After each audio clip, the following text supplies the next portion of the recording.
Hey there, Nate here with the Volunteer Tech Vlog on the Live Sound 101 YouTube channel, and I'm going to see if I can find a pen in here. Got a pen? Yeah, I got a pen in here. Nope, that's a Tide pen. Yeah, anyway, I'll find, oh, pencil.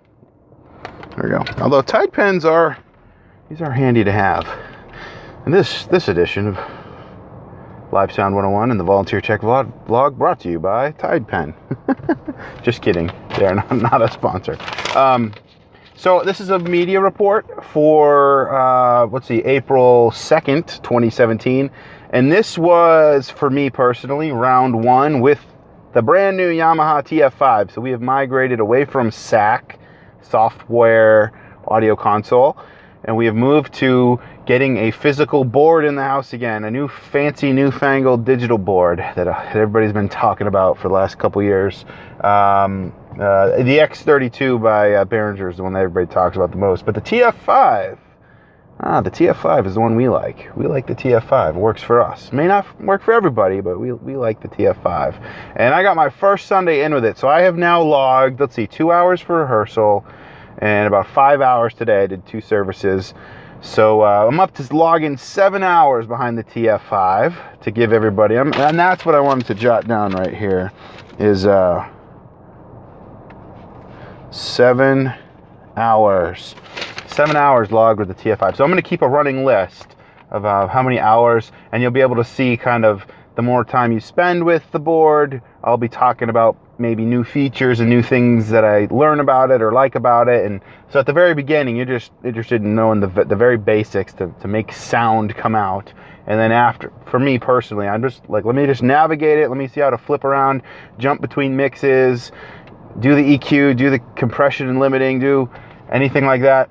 And then I go back, and now I'm thinking, okay, let's add a little bit of effects. How am I going to manage effects? Are these going to be pre or post? Or am I going to, you start getting into the more nitty gritty stuff. So that's my personal take on it. Everybody's probably different. Some people probably like to take a different approach, but that's my approach. And so today, let's see, we hit during rehearsal actually 91.5 dB SPL, A-weighted slow, measured from the back of the room. During the 8 a.m. we hit 88.2, and 10:45 we hit 86. So it's interesting how during rehearsal we were actually louder, and then it got quieter and quieter, which is so I'm just measuring the max in the room, and different reasons for that. I just like to pay attention to it. So yeah, just could have been me mixing a little differently, or could have been during rehearsal. We were doing some crazy things, and there was a lot of loud moments. So rehearsal was the loudest, and we brought it down really for the 8 a.m. and 10:45. Let's see. We think we might have found a potential bug in the TF5. Not sure. I'm still learning it, so whether or not it's probably user error. But I could not, for the life of me, figure this out. And Josh, who's logged many more hours than I have, also could not figure it out.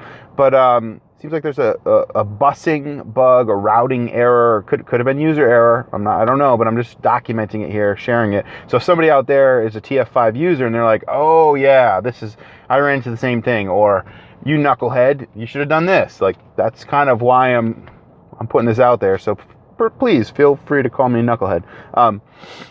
So I turned on. So we're using a new channel for the pulpit. So we were going to use channel 26 or 27. I think it's 26 for the pulpit. It's hardwired in. It's located, that XLR physical input is located right under the pulpit. But this week we had our sanctuary painted, and the painters said, hey, let's move the pulpit so we don't get any paint on it. Oh, great idea, guys. And they just picked it up and walked with it, not knowing there was an XLR attached underneath. And they just yanked it right. So the XLR cable end got damaged, needs to be resoldered. Didn't have time to do that before the service, so we patched it in somewhere else. So that's the scenario here. So instead of the XLR going to channel 26, which is hardwired in, I said, you know what, let's patch it into channel 1. So patch it into channel 1. I'm going through, I set the gain. I used the little Yamaha, the TF5 has this little like gain level adjustment finder where it kind of helps you find the sweet spot of where the gain should be for a sound check. So I get the gain set. Actually, before that, I turn on phantom power, because you can actually go in and turn phantom power on individually per channel with the TF5. So turn on phantom power, turned on the channel. So you got to make sure the channel's not muted. So the channel's on. I set the gain, I set the EQ, I turned up the fader, but no sound coming to front of house. The meters were not green, they were gray. We had gray meters. So I could see as I'm talking in front of the podium, in front of the pulpit, I can see there's level coming in. I previously set the gain or the head amp. So signal could go to monitor 1. So I went to aux 1 and I turned the podium up in aux 1 and I heard myself loud and clear all day, nothing wrong. Went back, navigated to the main mix, went to turn it up, no dice. So I'm thinking somehow channel 1 is not bussed properly or routed properly or matrixed properly, whatever terminology you want to use, isn't internally routing to stereo bus. So I went back, look at the routing section, and I see this red circle for stereo, and it's selected. So it says it's being patched into stereo, but yet I'm not hearing anything. And again, the meter's not green when I see signal, it's gray when I see signal, which is really weird. So in order to fix that, so I was kind of stumped at that point. I'm like, okay, I don't know why this isn't going to stereo, but this is kind of a really important deal. When people come up and talk to the mic through that mic during the service, it's kind of an important deal. So we recalled a preset on that channel, and that fixed the problem. So I guess my question is, why, what was I doing wrong there? I was going through everything manually, and it seemed like I did everything right except for something. And I'm not sure what that something is. So could be user error, could be a bug. Don't know. But good thing for presets. So glad I was able to pull a preset from another channel and load it into that channel. And then the next thing, and I'm gonna actually get driving as I talk here so I can go get some lunch in my belly, because I'm hungry, working up an appetite, doing 5 hours of live sound today. Go home and get some food. So the other thing was, actually I should read it first. Power sequencer 1 of 3 flaked out. So we got this awesome new setup here where we have one button to turn everything on and to turn everything off, and it is super user friendly. It manages all the complexity, so volunteers don't have to manage complexity. It turns the amps basically on and off in the right sequence. And for some reason, power sequencer 1 of the 3 that are linked together flaked out, and it flaked out right before service started. Well, maybe 20 minutes before service started. And so this is how it flaked out. We're just doing our thing like normal, and all of a sudden we lose signal. The system seems to go down. We're go kind of looking around like, whoa, what just happened? And we look over at the power sequencer, and it's a 6-step sequencer, and it has 6 LEDs that indicate those sequenced outlets are getting juice. And those sequenced outlets were not getting juice. So those LEDs had gone dead.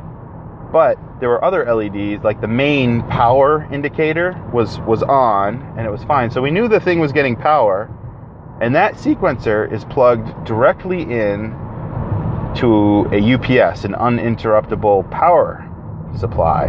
And the UPS showed no indications of, anything going wrong. It's a smart UPS, so it would beep at us if, it lost power to indicate that it's going into battery backup. And it would register a spike if there was some sort of spike. So nothing like that happened to the UPS. UPS was fine. And the other 2 power sequencers also appeared to be fine, because we could visually look over and see power sequencer 2, and that was lit up, and the sequenced outlets were fine. So something flaked out, and we hit the system on, system off button, and that didn't seem to do anything. Or no, actually, I think all we did was hit the system on button again, and that didn't seem to bring it back to life. So I killed the main power, not the sequence power. I killed the main power to the PDU or the sequencer, and then I brought it back up again, and then we were fine. We were good to go, and we did 2 services without a hitch.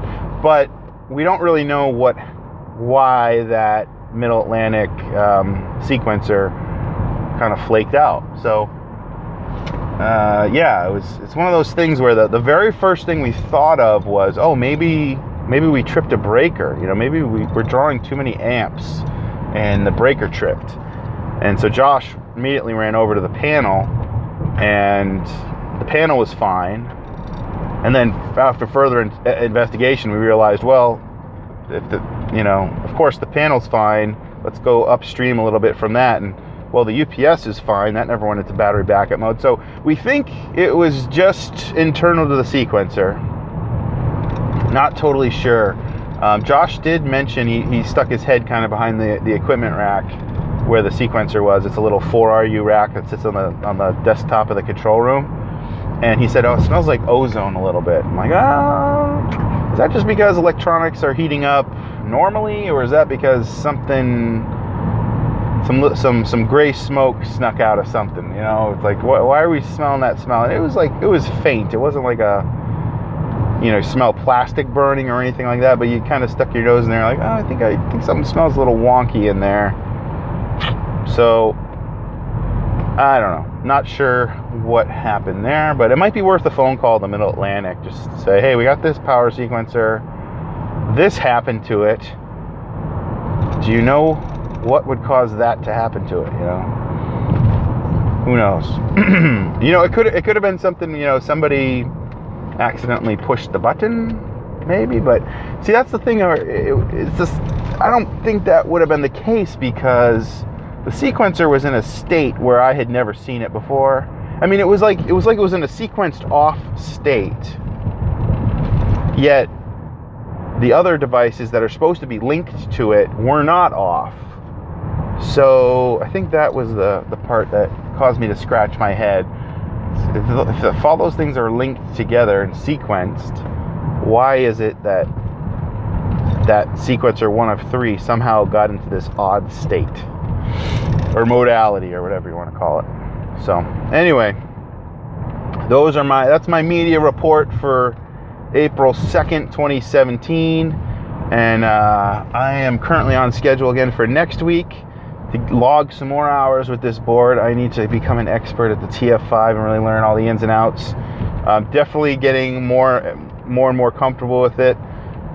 Coming in on during rehearsal this past Thursday, I had a little bit uncomfortable. Had some stuff that I really wasn't quite sure about. And after that 2 hours, I felt a lot better. And then now, after doing a whole service, I'm starting to feel better. We did multi-track recording. We also did live to 2 recording right to the USB. So that's really good. And of course, Josh was sitting next to me today, just kind of being another man on deck there to help out. And he had the TriCaster fired up, and he was testing out some live streaming stuff. Not because we're going to do live streaming, but just to actually stream to YouTube as a way of recording, and just to have a nice workflow for recording, because if somebody's up there paying attention to the recording and picking artistic and strategic shots between a live shot in the room and PowerPoint and doing some pans and different looks on the camera, that just, you have somebody up there watching that and being kind of a producer, and it just goes right up to YouTube, then it's super easy to share that, and there's no post-production work that needs to be done. So just from a workflow standpoint, if we can get somebody up there, for second service, that might be a good way to record and capture the service, and then also it's on YouTube on demand for anybody who wants to go back and watch or listen. So yep, that's my story. And I don't know why I have a Santa hat in my back seat still. I'm just noticing that. So that's a Santa hat that sings and makes noises. I think it sings, does it sing Merry Christmas or Deck the Halls, or I don't know. It sings some corny Christmas song. Almost like those fish, those like fish that you hang in the wall. That's like the talking bass. It kind of sounds like it was made by the same people. And the reason why it's in my car is because at Christmas time, my kids would always, like, that thing would be going 24/7. I just couldn't take it anymore, so I snuck it out to the car and left it there. And so that's my hiding place from Joni and Spencer. But I guess it's time to get rid of that Christmas hat back there. I gotta remember to bring that in. All right, that'll do it for this volunteer tech vlog. That is my media report. First Sunday with the TF5 in the books. Look forward to many, many more. And if you have any thoughts or suggestions, please let me know. All right, thanks for watching. Thanks for subscribing. See you in the next video.